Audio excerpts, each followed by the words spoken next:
Hello, everyone. I hope you guys are good and having a great time there on campus. My name is Thamsanqa Pasiya, and today I just wanted to talk to you about the golden space that exists in all humans.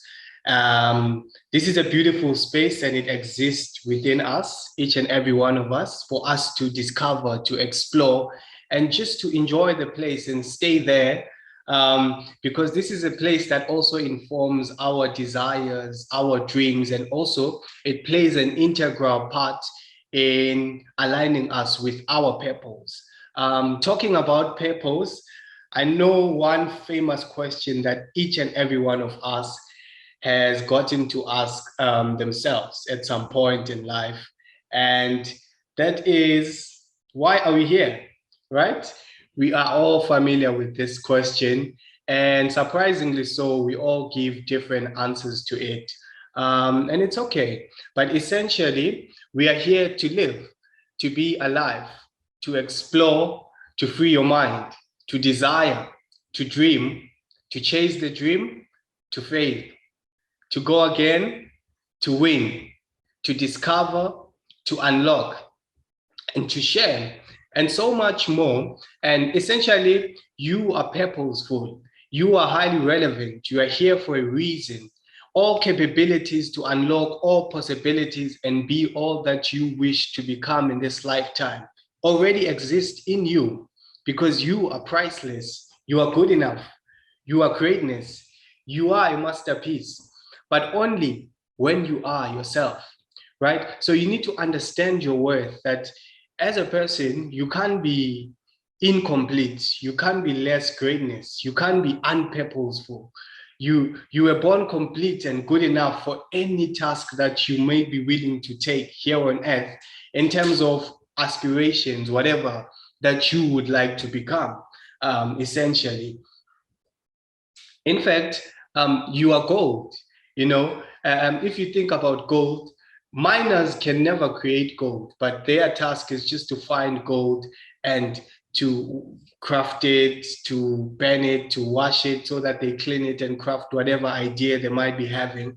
But even if they might choose not to clean gold and leave it as it is, it doesn't take away the fact that gold is gold, right? So with you, that's the same thing I also want to express to you, to say you are gold, and there's nothing that can make you less enough. Nothing can make you less pure. You are good enough for everything that you want, right?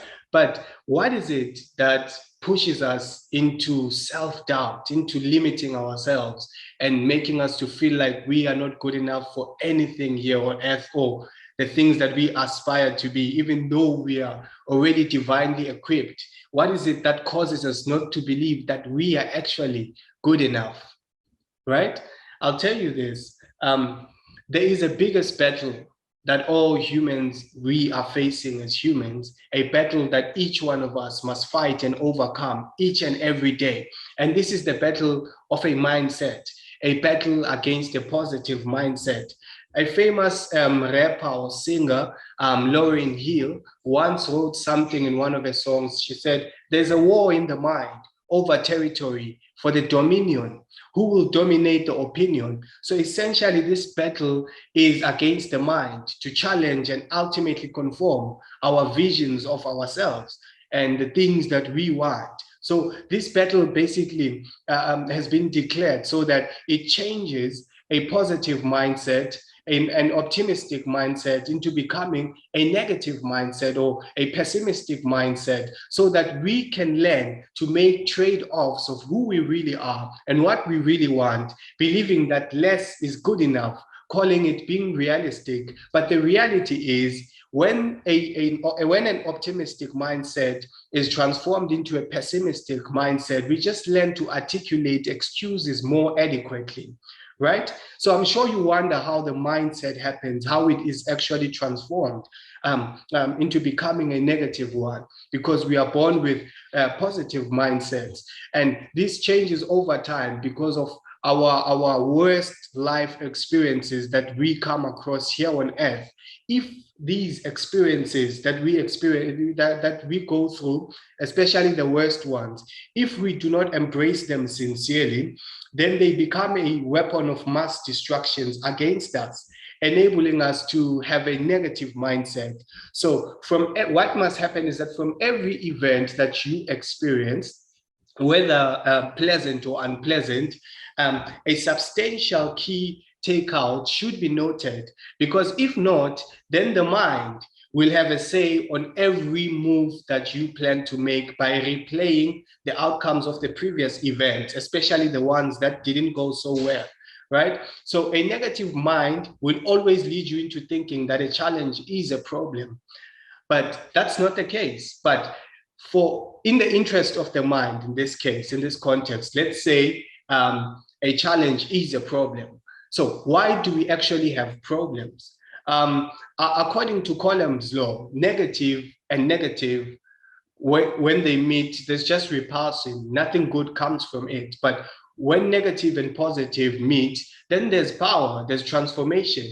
So likewise, people possess millions and millions of solutions in them. So solutions attract problems because solutions can only be active in the presence of a problem. In the absence of a problem, there are no solutions, right? So because we possess solutions, we're gonna attract challenges. So we shouldn't perceive them as problems, but as an opportunity to bring that which we are carrying inside and bring it into existence and solve problems and transform and innovate and create, right? In fact, the perfect example would be an eagle. An eagle is the chief of the air, the chief of the birds, because it possesses the ability to thrive against the wind, and thus it soars higher. The eagle understands itself. Before the eagle flies, it's already prepared mentally to face the wind. So what the eagle does is that it understands itself and where it wants to go. So it embraces the wind. While the ordinary birds, they choose to succumb and fly towards the direction that the wind forces them to go. And that is why they just fly on the average height as compared to an eagle. So the secret of the eagle's ability to fly to the highest height as compared to any other bird is not based on its strength, but it lies on its perspective. While the ordinary bird perceives the wind as a problem, the eagle sees an opportunity to soar higher, and that is why it is the chief of the air. So in reality, would you say the wind is an enemy to an eagle? No, that's what an ordinary bird would think.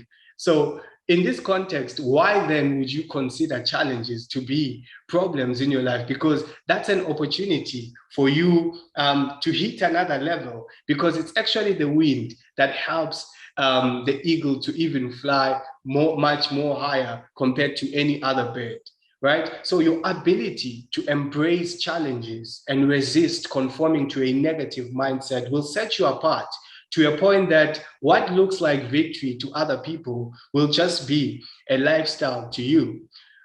So everything that I've spoken to you up until this far is just the capabilities of a negatively impacted mind to limit you. But the reality is you are not your mind, right? And shockingly so, in the words of Eckhart Tolle, a world-class teacher, in his book called The Power of Now, he mentions that the mind is just a tool that has been given to you for you to use it, not for the mind to use you. So you must know when to use the mind and know when the mind is supposed to rest. So the mind is a significant tool. However, it's not all that you need for you to be able to discover yourself. You actually possess a presence that needs to be embraced, explored, experienced, and not just thought about.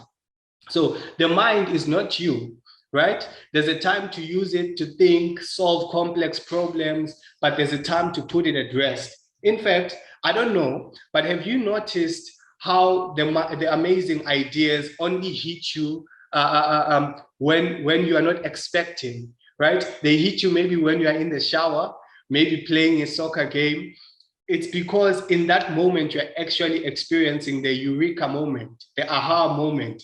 This is because at that particular time, the mind is at the state of relaxation, then the dopamine is high and the mind is distracted. So these are just like factors of ideal creativity and idea formation. So this evidently shows that there is a vast realm of intelligence beyond the mind. The mind is just a tiny part of that intelligence. You realize things that truly matter: beauty, love, creativity, and inner peace. They arise from beyond the mind. See, there is a golden space in you, a place of comfort, a place of tranquility, refreshing, strength.